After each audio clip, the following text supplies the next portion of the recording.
Los Angeles William Friedkin, an Oscar-winning director who rose to fame with the suspenseful The French Connection and the terrifying The Exorcist, struggled in the years that followed to match his early success, has just passed away. He was 87. Friedkin, who received the Best Director Oscar for The French Connection, passed away on Monday in Los Angeles, according to a representative from his office, who spoke to the Associated Press. The Hollywood Reporter also received confirmation from his wife, Sherry Lansing, a former studio head. The film, which is based on a true story, centers on Detective James Popeye Doyle of the New York City Police Department's pursuit of Fernando Rey, a Frenchman who is the head of a significant heroin trafficking network. It has one of the most exciting chase scenes ever captured on camera. The film also won Academy Awards for Best Picture,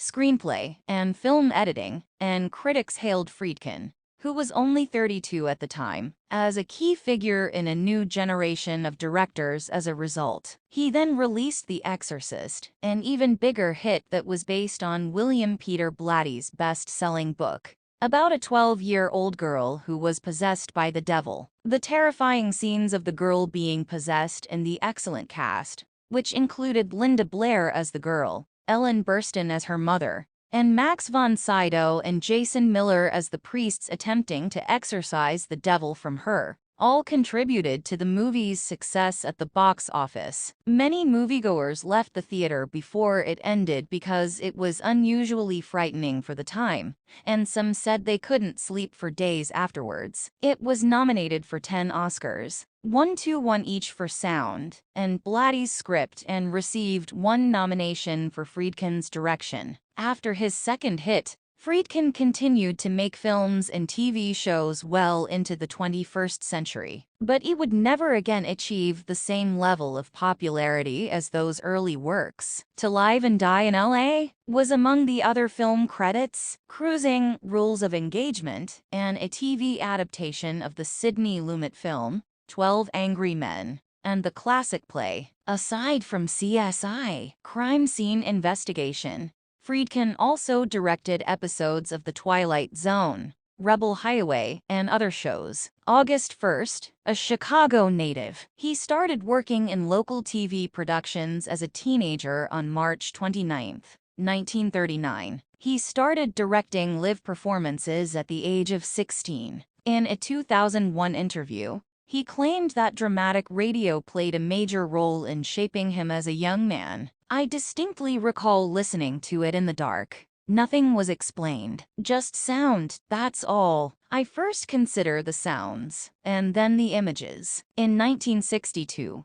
he switched from live performances to documentaries and produced The People vs. Paul Crump. It was the account of a death row inmate who turned his life around after receiving a death sentence for the murder of a security guard during an unsuccessful robbery at a Chicago food processing plant. It impressed producer David Wolper so much that he sent Friedkin to Hollywood to helm network TV shows. Friedkin was cast in his first movie, Good Times, in 1967. After working on such programs as The Bold Ones, The Alfred Hitchcock Hour, and the documentary, The Thin Blue Line, the pop duo Sonny and Cher, who would make one and only one movie together, were the highlight of the light-hearted musical romp. The Harold Pinter play The Birthday Party and the burlesque play The Night They Raided Minsky's were the pieces that came after that. The landmark gay men's film The Boys in the Band from 1970